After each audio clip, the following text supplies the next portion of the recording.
The package arrived without a return address. Inside, a stack of mildewed pages bound by string and sealed with red wax. The label read, "Property of St. Landry Parish Historical Society. Restricted Collection, 1847-1852. The first letter I unfolded was written in a woman's trembling hand, dated April 4th, 1848. Ink had bled into the paper like bruises. It began with the words, "If this letter is ever found, do not open the cellar. Whatever you hear below, do not answer her." That was the moment I realized this was not a typical archive. And as I read deeper, the truth behind Louisiana's most respected statesman, Senator Charles Duvall, began to emerge. A scandal erased from every record, buried beneath the swamp and church alike. This is what they didn't want remembered. To the Honorable Father Devane, Parish of Opelousas, I write not as a wife, but as a soul condemned. The senator has brought something unnatural into this house, something that breathes beneath the floor. The handwriting belongs to Eleanor Duvall, the senator's wife. She speaks of nocturnal sounds, soft voices beneath her chamber, weeping in the walls, and a lantern that burns though no one lights it. Parish records confirm the mansion sat upon what was once a slaveholding. The underground quarters were sealed after an unexplained fire in 1839. Yet Eleanor's letter suggests the fire never extinguished, only hid. The next page is torn. Only 3 words remain visible, scrawled vertically in panic. "She is awake. I traveled to the site." The Duvall mansion, or what's left of it, still stands outside St. Martinville, its foundations cracked by swamp water. Locals call it Maison du Sang, the House of Blood. Beneath the warped floorboards of the drawing room I found remnants of iron hinges. A door once opened there, downward. The blueprints from 1846 show no cellar. Yet every servant log from that period lists night rotation duty, quarters below. The air grows colder near that hidden space. My flashlight flickered once, then twice. When I reviewed the footage later, I heard something faint beneath the static, a woman's voice, whispering, "Tell her story right. Senator Charles Duvall, elected 1842. Renowned for his speeches on moral progress and Southern virtue. Founder of the St. Landry Orphan, Home for Colored Children, an institution later shuttered for unexplained illness. His financial ledgers hide irregular payments, to unnamed recipients listed only by initials. 1849, Senate transcript references rumors of improper relations between Duvall and a female servant, identified as Amara. She was reported missing 6 weeks later. No investigation followed. Eleanor's second letter, dated 1 week after Amara's disappearance, reads, "He says the girl's spirit will not rest until the door is opened again." But the door opens itself now. I followed him, past midnight, lantern in hand. He went below the parlor, through the broken planks where the air smelled of salt and decay. I saw the light moving in the darkness and heard her singing. The rest of the diary entry is smeared, as if water had soaked the page. Only the last line is legible, written in another hand entirely. Eleanor did not return upstairs. There were no records of her burial. Only a sealed family crypt, built months later with no name chiseled on its marble lid, and beneath it the blueprints show another door. The St. Landry Orphan Home for Colored Children once sat 3 miles east of the Duvall estate. It was burned to its foundation in 1851. The parish archives list 42 children, but only 37 graves were ever recovered. I found an unmarked chest buried near the ruins, sealed in beeswax. Inside, in children's hymn books, each page written in 2 hands, neat cursive from a teacher, and uneven scrawl from little ones learning their letters. On the inside cover of one book was a name, Amara Deuce, and below it, in faint charcoal, "The lady comes at midnight. She tells us to sing softer. The Last hymn ends abruptly after a verse describing a door with breathing walls. The pages beyond are glued together by something dark like rusted syrup. When the bells fall silent, the floor begins to hum. She wears no face, but calls you by name one by one. The melody line was nearly erased, yet the rhythm matches a Creole funeral chant still whispered in this region. La chanson de la terre close, the song of the closed earth. A surviving nun's report from 1850 states the children were visited by specters wearing the faces of the dead. One line, underlined twice. The senator insists we continue the rituals until the lady is appeased. The following week, the orphanage shut its doors. That same year, Senator Duvall's attendance in Washington ceased. His correspondence ends mid-sentence.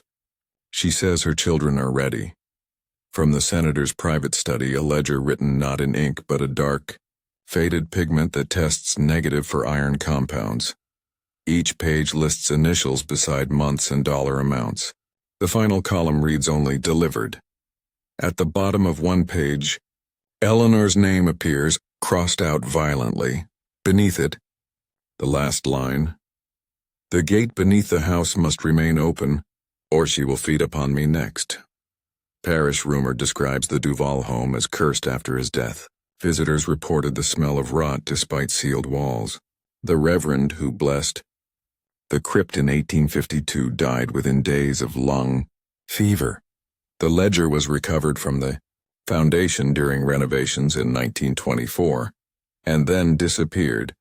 Again from State Archives, Tape 1, recording of Dr. Myra Leclerc, Louisiana State Historical Society. I've translated Eleanor's final entry. It wasn't suicide. She was chosen. Her voice trembles. Static bleeds in and out.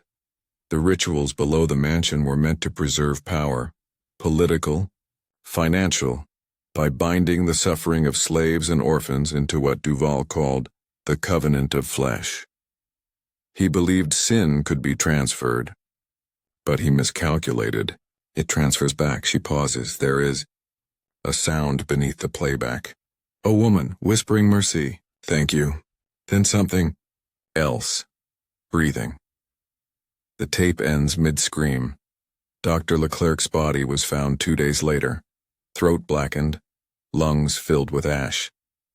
I replayed the 1956 tape through modern filters. The whisper is still there.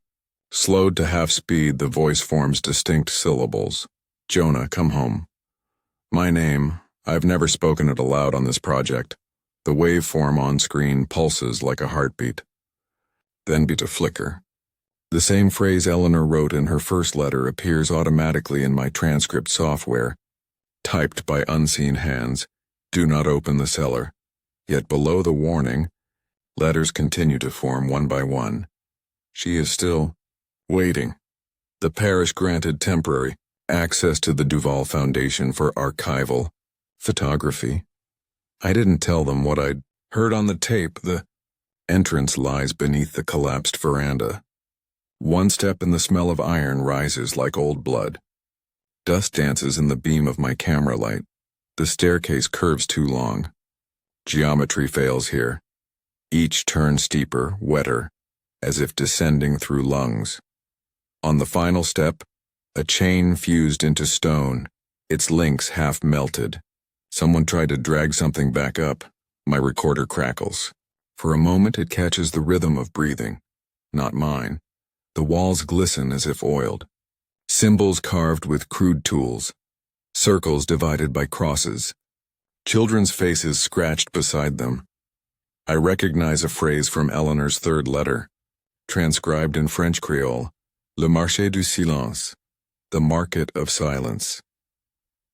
Each carving is accompanied by initials that match those in the senator's ledger. When I photograph them, the images blur, the grooves shimmer like they're still wet. Behind one carving I find fabric, a child's bonnet perfectly preserved. Inside the folds, a tooth, small, human. I keep it in a vial, though every instinct says leave it buried. The covenant requires a vessel. The suffering of the lesser shall anchor the virtue of the greater. Each cry becomes mortar in the walls of eternity. The handwriting matches Charles Duvall's letters from Washington. He believed souls could be redeemed by transference, his own sins diluted through the agony of those bound beneath. Margins filled with arithmetic, dates aligned with Senate votes. Each success marked Fed. Near the end, a blot of red. E refuses the ritual. She must join them to close the circle. Below it, scrawled later, trembling, the circle never closed. The light moves though no hand carries it. I hear the children humming. The air bends. I see her. The girl Amara, eyes white, holding the lantern as if to offer it to me. Charles prays aloud, but the prayer sounds backward. The walls pulse like skin. He tells me to keep watching, that salvation demands witness. When she touches the flame to my chest, I see every face we've buried. They open their mouths in unison and exhale darkness. I understand then the light was never hers. The entry ends with burned edges. The final words etched into the wood of the diary cover. She walks with fire inside her. The tunnel ends in a circular vault, half collapsed. A rusted doorplate reads Famille Duvall. Yet behind it, not a crypt, but an empty space lined with mirrors blackened by time. I see my reflection split into dozens of thin figures. Each one breathes when I don't. In the center, a pedestal. Upon it, the same lantern from Eleanor's description, glass unbroken, flame still flickering blue. As I approach, the air tightens, metallic. The recorder captures a single whisper overlapping itself in 100 voices. The circle closes when he returns. Then silence. I realize the tooth in my pocket is gone. I left the estate at dawn. The air outside felt wrong, still heavy, thick with the sweetness of rot. My skin smelled of oil and smoke, though I hadn't touched the lantern. Back at the motel, I replayed my recordings. Every track began normally, footsteps, breath, my notes, until minute 47. Then came the children's hymn from the orphan books humming through the static. I tried to delete the files. They restored themselves seconds later. Folder name changed on its own. Delivered. My reflection in the screen lingered a heartbeat longer than I did. To St. Landry Parish Historical Society. Subject: Findings re Duvall Estate. I began writing the summary, but my language shifted unconsciously into first-person plural. We, ours, she paragraphs restructured themselves, aligning with the cadence of Duvall's own gospel. I tried again in factual, clinical, but every sentence ended the same way. The covenant endures. The draft auto-saved itself, time-stamped April 4th, 1848, the date on Eleanor's first letter. I haven't been able to sleep since. When I close my eyes, I hear soft knocking under the bed. 3 taps. Then a breath. Voice A, male, unidentified. We can't release this. There's a reason it was sealed. Duvall's descendants still fund the State House. Voice B, the historian. People deserve the truth. Voice A. Truth won't save you, son. This is blood law. Once you open the cellar, it opens in you. Static, followed by the sound of paper tearing. Voice A. We'll mark it as lost in the flood. You'll forget it soon enough. The recording ends. Archival metadata shows this file was accessed once more by an anonymous user from Baton Rouge. 2. That user's account name, Eleanor Duvall. My handwriting's changed, smaller, more delicate. The pen trembles like it remembers someone else's hand. I dream of the orphanage every night. The rows of children singing without mouths. The senator kneeling before them as they light the lantern inside his chest. The dream always ends with a question whispered from the dark. Who inherits the sin when the bloodline ends? This morning the tooth reappeared on my desk, wrapped in a silk handkerchief embroidered with a single letter. The fabric smells faintly of smoke and roses. This is Jonah Kerr, St. Landry Historical Society. If anyone hears this, I found the truth about Senator Charles Duvall. His wife wasn't mad. She was the last sacrifice. The door beneath the crypt was built over the old slave quarters. They used it to drain the life from the forgotten. Every generation since has added another stone, another secret. That's how the family stayed in power. But the circle isn't theirs anymore. Long silence. She walks again. I see her in the reflection of the lantern. I think she's using my voice now. Static swells. Layers of whispering converge into one phrase, spoken by many mouths at once. The covenant endures. Then a sharp inhale. A woman's breath, transmission ends.